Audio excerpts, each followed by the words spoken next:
ಆತ್ಮೀಯ H16 news ಅರ್ಥಾತ್ ಹೇ ಸೀತಾರಾಮಗೆ ಸ್ವಾಗತ. ನಾನು ನಿಮ್ಮವ MI ಅಥವಾ ಮಲ್ಲಪ್ಪ ಜೋತಾವಾರ್. ಆದ್ಮೇಲೆ ಈಗ ತಾವು ದಿನ ಸುದ್ದಿಗಳನ್ನ ಅದರ ಜೊತೆಗೆ ವಿಶೇಷತೆಗಳನ್ನ ನೋಡ್ತಾ ಹೋಗಿ ವಿಶೇಷ ಈ ಮೊದಲನೇ ಸುದ್ದಿಯನ್ನು ನೋಡಿ.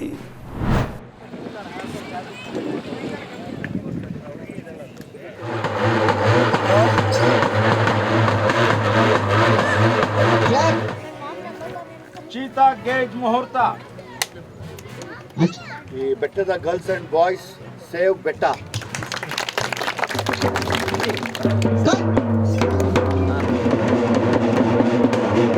ಎರಡು ಹಾಡನ್ನ ದಯಮಾಡಿ ಆಡ್ಬಿಡು, ಸ್ವಲ್ಪ ಸಹನೆ. ಹುಲಿ ನೀರು ಕುಡಿಯೋದಲ್ಲ. ಇಲ್ಲಿರೋರು ಎಷ್ಟೋ ಮರಗಳನ್ನು ಇಳಿದು ಅಂತ ನೆನೆಸ್ತಾರೆ. ಇನ್ನೂ ಏನಪ್ಪ ಅಂತಂದರೆ, ಪ್ರಾಚ್ಯ ಮತ್ತು ಪಾರಂಪರಿಕ ಸಂರಕ್ಷಣೆಯ ಇಲಾಖೆ ಒಂದು ಪುಸ್ತಕ ತಂದಿದೆ. ಆ ಪುಸ್ತಕದಲ್ಲಿ ಕೋಲಾರದ ಗಿಡ ಅಂತಲೇ ಒಂದು ಗಿಡ ಇಲ್ಲಿದೆ, ಪ್ರಪಂಚದಲ್ಲಿ ಎಲ್ಲೂ ಇಲ್ಲ ಕೋಲಾರ. ಅದು 50 ಅಡಿ ಬೆಳೀತದೆ ಅಂತ ವಿವರ ಇದೆ. ತುಂಬ ಮೆಡಿಸಿನಲ್ ಉಪಯೋಗ ಇರೋದು ಮತ್ತು ಬಾದಾಮಿಗೆ ಬದಲಾಗಿ ಎಲ್ಲ ಅಡುಗೆ ಪದಾರ್ಥಗಳಲ್ಲಿ ಬಳಸ್ತಾ ಇರುವಂಥ ಮರ. ಸಂಸ್ಥೆ ಮುಖಾಂತರ ರಾಮಯ್ಯ ಸರ್ ಅವರ ಕೋಟಗನಹಳ್ಳಿ ರಾಮಯ್ಯ ಸರ್ ಅವರ ನೇತೃತ್ವದಲ್ಲಿ ಕರಡಿ ಬೆಟ್ಟ ಉತ್ಸವ ಅಂತ ನಡೀತಾ ಇದೆ. ಇದರ ಮೂಲ ಉದ್ದೇಶ ಏನಪ್ಪಾ ಅಂತಂದ್ರೆ ಪ್ರಕೃತಿಯನ್ನ ಉಳಿಸಿ ಬೆಳೆಸೋದು, ಮುಂದಿನ ಪೀಳಿಗೆಗೆ ಉಳಿಸೋದು.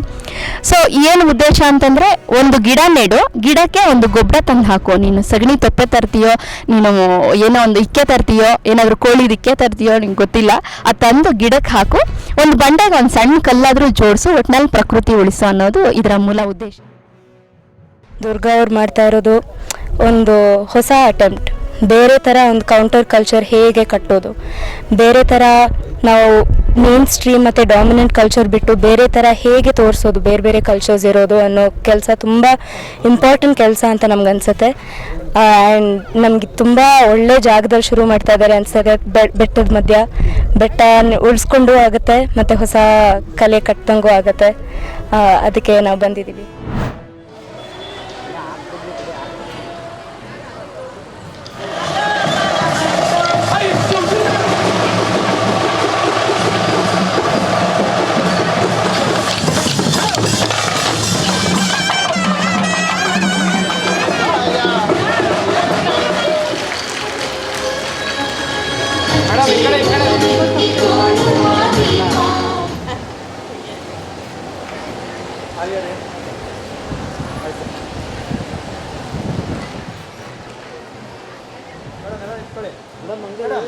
ವಾರ್ತಾ ಇಲಾಖೆಗೆ UPSC ಮೂಲಕ ಆಯ್ಕೆಗೊಂಡ ಹಾಗೆ ವಿಷಯದಂಥ ಪ್ರೀತಿಯ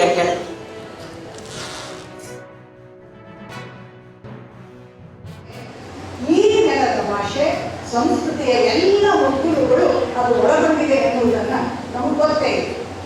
ಆ ನೆಲೆಯಲ್ಲಿಯ ವರ್ತಮಾನವನ್ನ ನಾವು ಅನುಸಂಧಾನಿಸಬೇಕಾಗಿದೆ. ಕಾರಣ ಇಷ್ಟೇ, ಸಾಹಿತ್ಯದ ಯಾವುದೇ ಪ್ರಕರಣ ಆಗಿ ಅದು ನಿರ್ದಿಷ್ಟ ಕಾಲಘಟ್ಟದ ವಿದ್ಯಮಾನದ ಅಭಿವ್ಯಕ್ತಿಯಾಗಿರುತ್ತೆ.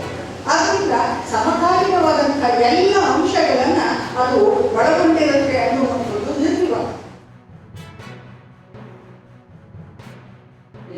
ಸ್ವಾಸ್ಥ್ಯ ರಕ್ಷಕರಿಗೆ, ಕವಿ ಕೋಗಿಲೆಗಳಿಗೆ, ನಟನ ನರ್ತನ ಕಲಾವಿದರಿಗೆ, ನ್ಯಾಯ ವ್ಯವಸ್ಥೆಯ ಪರಿಣತರಿಗೆ, ಆಡಳಿತಜ್ಞರಿಗೆ, ಬೇಸಾಯ ಮತ್ತು ನೀರಾವರಿ ನಿಪುಣರಿಗೆ, ನೇಗಿಲ ಯೋಗಿಗಳಿಗೆ ಪ್ರಾಶಸ್ತ್ಯ ನೀಡಿರುವುದನ್ನು ಇತಿಹಾಸ ದಾಖಲಿಸಿದೆ. ಗಂಗರು, ಚೋಳರು, ಹೊಯ್ಸಳರು, ವಿಜಯನಗರದ ಅರಸರು, ಮೈಸೂರು ರಾಜಮನೆತನಗಳು ಈ ಭಾಗದಲ್ಲಿ ತಮ್ಮ ಅಳಿಸಲಾರದ ಛಾಪು ಮೂಡಿಸಿವೆ.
हेलमेट तो कोर्स शेड्यूल बोर्ड नहीं आता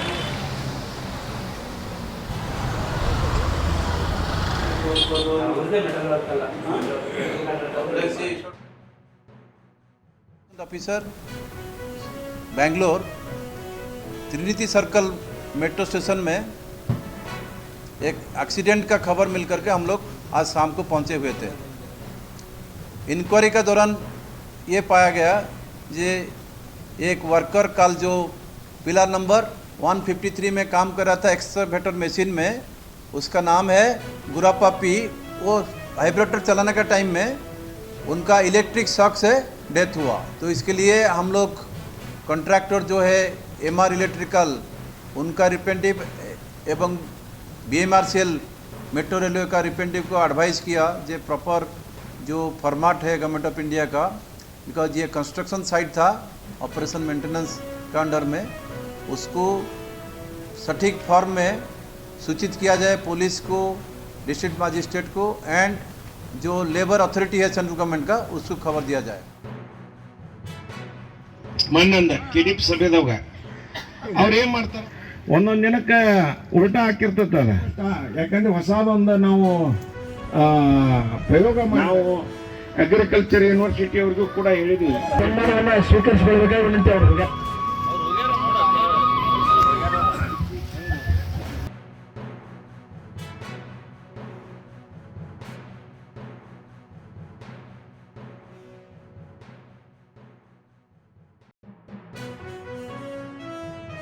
ಇಲ್ಲಿ ಪ್ರಮುಖ ರೈತರನ್ನು ಕರೆಸಿ ಈ ಮಾಡಿದಂತ ಶಂಕರಯ್ಯನವರು, ನೂಲಿಗಳು ಬಸಯ್ಯನವರು ಹಿರೇಮಠರವರ ಹೊಲದಲ್ಲಿ ಈ ಒಂದು ಕಾರ್ಯಕ್ರಮ ಹಾಕೊಂಡ್ರೆ ಅವ್ರು ಸಾವಯವ ಕೃಷಿಯಿಂದ ಬೆಳೆದಂತ ಈ ಒಂದು ಪೈರುಗಳನ್ನು ವೀಕ್ಷಿಸಿ ಜನರಿಗೂ ಕೂಡ ಇಲ್ಲಿ ಇದನ್ನು ವೀಕ್ಷಣೆ ಮಾಡಲು ಅವಕಾಶ ಮಾಡಿಕೊಟ್ಟು ಎಷ್ಟು ಉತ್ತಮವಾಗಿ ಇಲ್ಲಿ ಪೀಕ್ ಬಂದತನ್ನು ಮನಗಂಡ ಮ್ಯಾಗ ನಾವೆಲ್ಲರೂ ಅದಕ್ಕೂ ಕೂಡ ಹೋಗ್ತೀವಿ ಅನ್ನುವಂಥ ಸ್ವಭಾವದೊಳಗೆ ರೈತರು ಇರುವುದರಿಂದ ಇಲ್ಲಿ ಎಲ್ಲ ಯೂನಿವರ್ಸಿಟಿಯಿಂದ ಬಂದಂಥ ವ್ಯಕ್ತಿಗಳನ್ನ ಕರೆಸಿ ರೈತರಿಗೆ ಬೇಕಾದಂಥ ಮಾಹಿತಿಗಳನ್ನು ಕೊಡಲಿಕ್ಕೆ ನಾವೆಲ್ಲ ಇಲ್ಲಿ ಪ್ರಾಮಾಣಿಕ ಪ್ರಯತ್ನ ಮಾಡ್ತೀವಿ. ಆದರೆ ಇವತ್ತು ನಮ್ಮ ದೇಶ ಕೃಷಿ ಪ್ರಧಾನವಾದಂಥ ದೇಶ.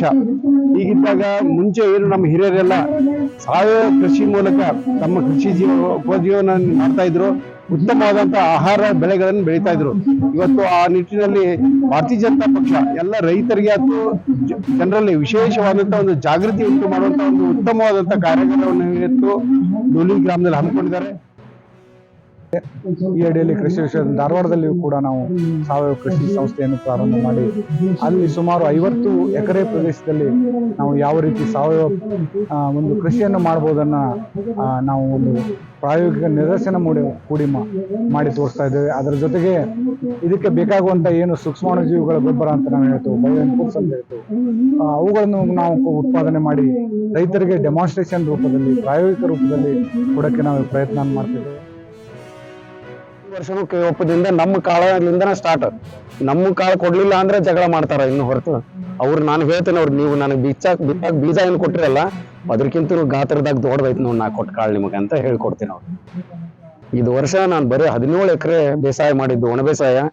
24 ಲಕ್ಷ ರೂಪಾಯಿ ಟೋಟಲ್ ನಾನು KOPನಿಂದನೇ ತೊಗೊಂಬಂದೇನಿ ಇದು ವರ್ಷನ ರೀ. ಆದಾಯ ಇದಕ್ಕಿಂತ ಹೆಚ್ಚಿಗೆ ಇನ್ನೇನ್ ಬೇಕ್ರಿ? ಯಾವ ರಾಸಾಯನಿಕ ಬೆಳೆಸಿದ್ರೆ ಇಷ್ಟು ಬರ್ತೈತಿ ಅದನ್ನ ಹೇಳ್ರಿ ನನಗೆ.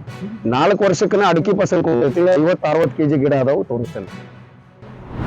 ತಾವೆಲ್ಲ ಇಲ್ಲಿವರೆಗೆ ಸುದ್ದಿಗಳನ್ನು ನೋಡಿದಿರಿ, ಜೊತೆಗೆ ವಿಶೇಷ ಘಟನೆಗಳನ್ನು ಸಹ ನೋಡಿದಿರಿ. ಅದು ನಿಮ್ಗೆ ಏನು ಅನ್ನಿಸ್ತು? ನಿಮಗೆ ಲೈಕ್ ಮಾಡಿರಿ, ಶೇರ್ ಮಾಡಿರಿ, ಕಾಮೆಂಟ್ ಮಾಡಿರಿ, ಜೊತೆಗೆ ಸಬ್ಸ್ಕ್ರೈಬ್ ನಿಲ್ಲಿಸ್ಬೇಡ್ರಿ. H16 ನ್ಯೂಸ್ ಅರ್ಥಾತ್ ಸಿದ್ದರಾಮಯ್ಯ ಸತ್ಯದ ಕೈಗನ್ನಡಿ ವಂದನೆಗಳು.